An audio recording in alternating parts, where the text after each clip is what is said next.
Welcome to Your Calendar Explained. Let's start with the easy stuff. Our most basic units of time all come from nature, which makes sense because if you're a human and you don't know what a wheel is, it's probably all you've got to go on. The sun goes up and the sun comes down and we repeat. Thus, we get a day, a roughly 24-hour cycle of the Earth spinning in a circle. The year is a different kind of spinning, being marked by a full rotation of the Earth around the sun. More relatable, though, is that it marks the 4 seasons, another repetitive cycle of winter, spring, summer, and fall. It lasts approximately 365 days, but we add extra days to February every now and then to keep it as accurate as possible, known as leap years. The month is related to our moon. The lunar cycle lasts approximately 29.5 days. This clearly shows that the moon and the sun are in cahoots to make calendar making as annoying as possible. That is why some months have 31 days, some have 30, and February is the runt of the litter. Weeks are where it gets even more interesting. There is no natural phenomenon to describe the duration of a week. Some suppose it could simply be a quarter of the lunar cycle, but this answer is likely more human in origin and has to do with number 7.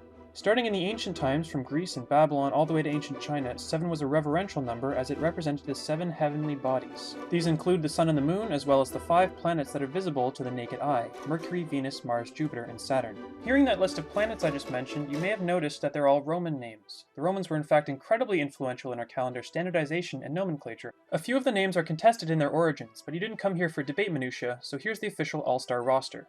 January is named for Janus, the Roman god of beginnings and endings, very apt for the end of the old year and the start of a new one.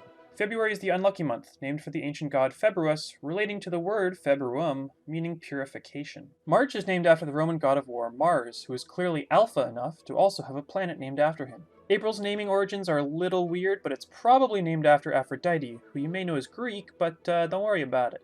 May is named after the Greek goddess Maya, who embodied the concept of growth. June was named for Juno, the queen of the gods and goddess of marriage, among many other things. July and August is where we diverge a little from this divine narrative and name things after people who were later on deified in Roman culture. These people specifically being Julius Caesar, for whom July is named, and Augustus Caesar, for whom August is named. On a fun side note, July was originally named Quintilis as it was the 5th month. It was renamed by Augustus to commemorate the month of Julius's birth. August was originally named Sextilis, but he renamed it to commemorate the month in which many of his military victories took place. The rest of the months are straightforward. September, October, November, and December were all named, like their lost brethren Quintilis and Sextilis, for the number month they were. And thus we come to the naming of the days. In English, these names are mostly derived from Anglo-Saxon origin and not Roman, though the things after which they were named remained roughly the same. Sunday is named for the sun and Monday is for the moon. Tuesday through Friday are all named after gods in the Norse pantheon. In order they are Tyr, god of war and his formalities, Odin, the Allfather, Thor, the hot Australian, and Frigg, goddess of love, beauty, marriage, and fertility.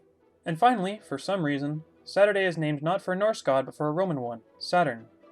And there you have it. 12 months with names, 7 days with names, and weeks, which have no names because they're weird.